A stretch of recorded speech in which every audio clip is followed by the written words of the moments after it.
People देव की यह कथा। एक बूढ़ा ब्राह्मण था। वह हर रोज पीपल को जल से सींचता था। पीपल में से रोज एक लड़की निकलती और कहती, पिताजी, मैं आपके साथ जाऊंगी।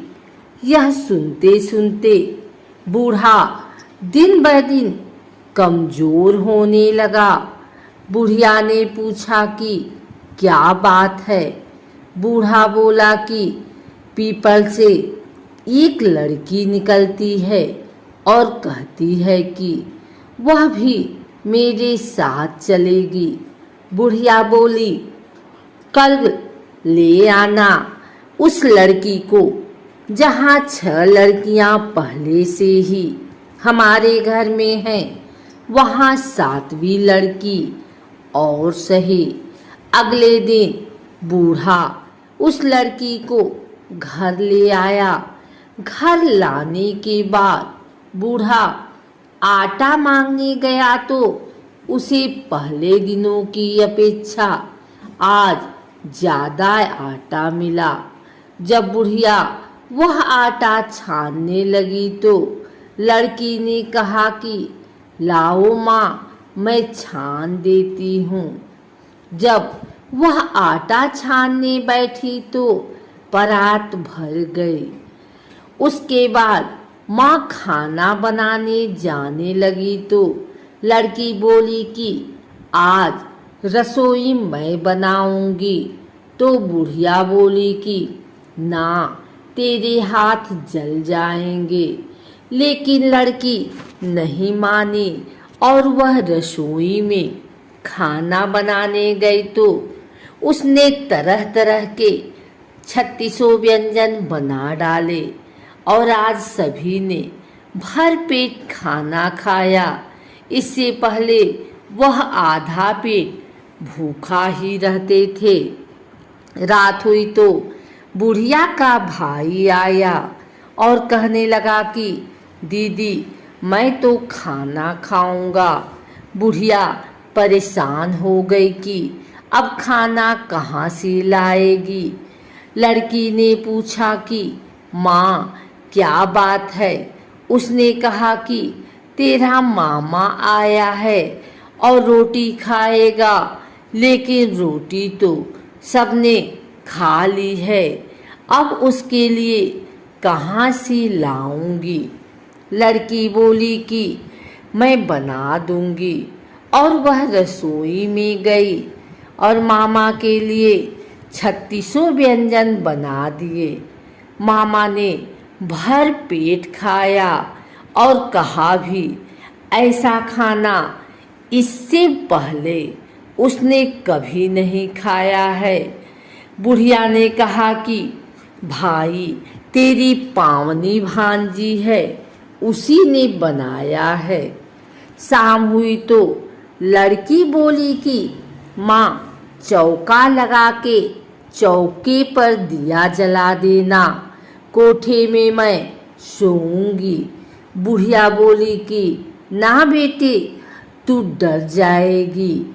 लेकिन वह बोली कि ना, मैं ना डरूंगी, मैं अंदर कोठे में ही सोऊंगी। वह कोठे में ही जाकर सो गई। आधी रात को लड़की उठी और चारों ओर आँख मारी तो धन ही धन हो गया।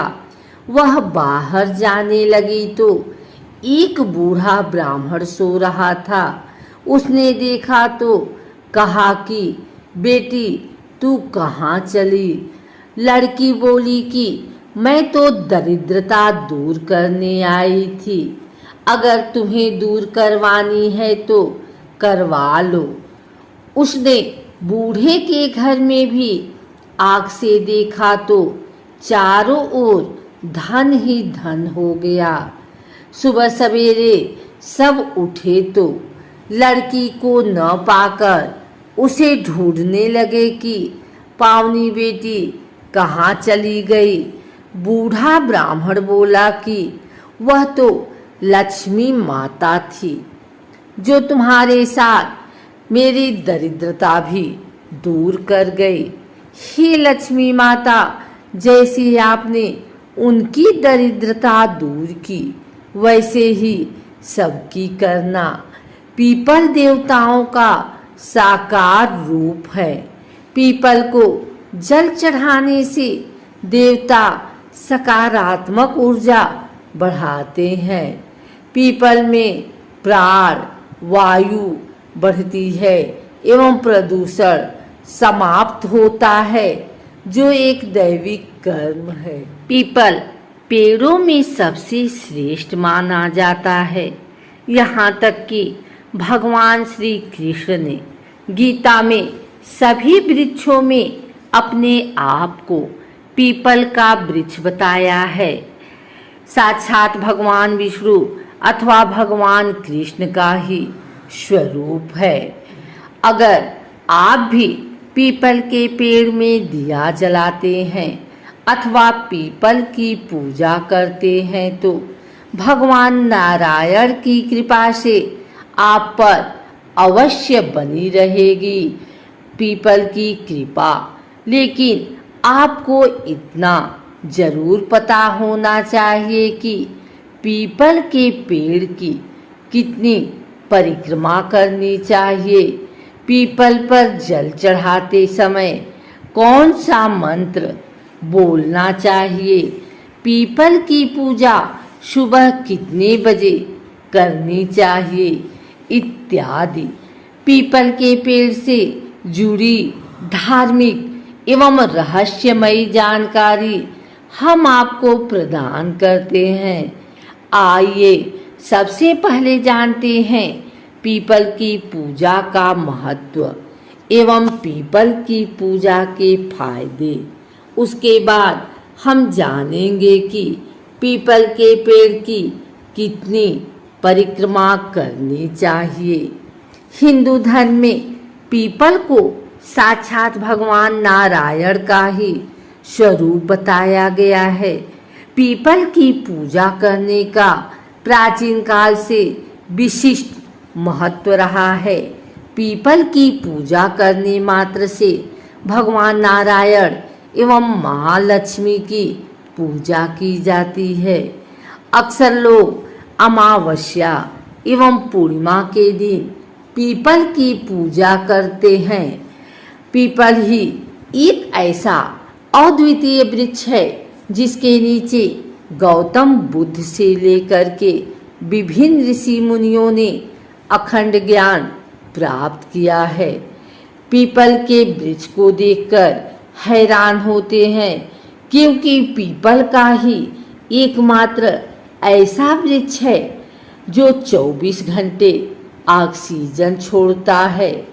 आइए जानते हैं पीपल की पूजा के फायदे। पीपल भगवान नारायण का स्वरूप है। पीपल में ही माँ लक्ष्मी का भी वास माना जाता है। पीपल के पेड़ में जल चढ़ाने के लिए विशेष बात का ध्यान रखना चाहिए कि सूर्योदय से पहले पीपल के पेड़ में कभी भी जल न चढ़ाएं। सूर्योदय से पहले पीपल का पेड़ देखना भी नहीं चाहिए और ना ही पीपल के पेड़ के पास जाना चाहिए। जब सूरज उग जाता है उसके बाद ही पीपल के पेड़ में जल चढ़ाना चाहिए। ऐसा शास्त्रों में उल्लेख पाया जाता है। सूर्योदय से पहले पीपल के पेड़ के पास जाने से अथवा पीपल के पेड़ की पूजा करने से, पीपल के पेड़ में जल चढ़ाने से, पीपल के पेड़ की परिक्रमा करने से घर में दारिद्र्य आता है।